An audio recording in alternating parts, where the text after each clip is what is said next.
कोकणातील प्रत्येक अपडेट जाणून घेण्यासाठी आजच माझे कोकणच्या सोशल मीडिया प्लॅटफॉर्मला लाईक, फॉलो आणि सबस्क्राईब करा। हर्षवर्धन सकपाळ यांनी छत्रपती शिवाजी महाराज यांची तुलना टिपू सुलतानशी केली आहे। संपूर्ण राज्यभर संतापाची लाट उसळली आहे। या वादग्रस्त विधानाचा निषेध करण्यासाठी पनवेलमधील शिवाजी महाराज चौकात आमदार प्रशांत ठाकूर यांच्या नेतृत्वाखाली भाजप कार्यकर्त्यांनी भव्य आंदोलन केलं। यावेळी कार्यकर्त्यांनी घोषणाबाजी करत परिसर दणाणून सोडला। विशेष म्हणजे आक्रमक झालेल्या महिलांनी हर्षवर्धन सकपाळ यांच्या प्रतिमेला चपला मारून आपला तीव्र संताप व्यक्त केला। शिवरायांचा कोणताही अवमान महाराष्ट्र कदापि सहन करणार नाही असा सज्जड इशारा देखील यावेळी देण्यात आला।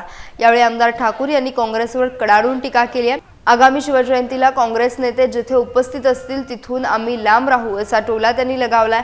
मालेगाव महानगरपालिकेत टिपू सुलतान यांचा फोटो लावण्याचा प्रकार हा निर्लज्जपणाचा कळस असल्याची टीका देखील त्यांनी केली आहे। संबंधित व्यक्तीने तातडीने माफी न मागितल्यास हे आंदोलन अधिक तीव्र करण्यात येईल असा इशारा भाजपच्या वतीने देण्यात आला आहे।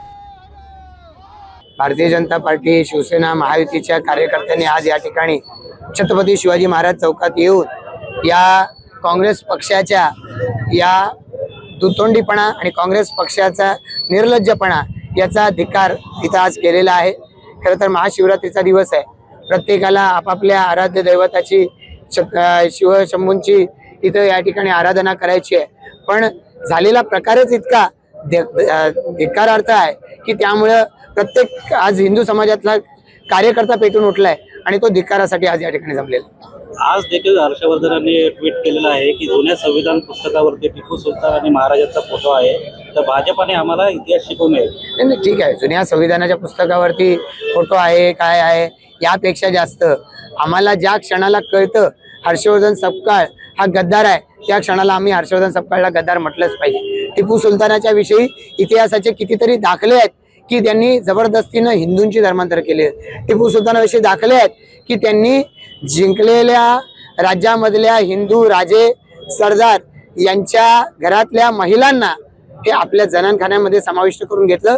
सरदारांमध्ये एखादी चीज वस्तू असल्याप्रमाणे वाटलं ही या देशाची संस्कृती नाही। टिपू सुलतान हा या देशाशी नातं सांगू शकत नाही, केवळ त्याचं राज्य वाचवण्यासाठी तो कोणाविरुद्ध लढला आणि म्हणून 2 ब्रिटिश इतिहासकारांनी त्याच्याविषयी चांगलं लिहिलं म्हणून तो मोठा ठरत नाही, तो या ठिकाणी महान ठरत नाही।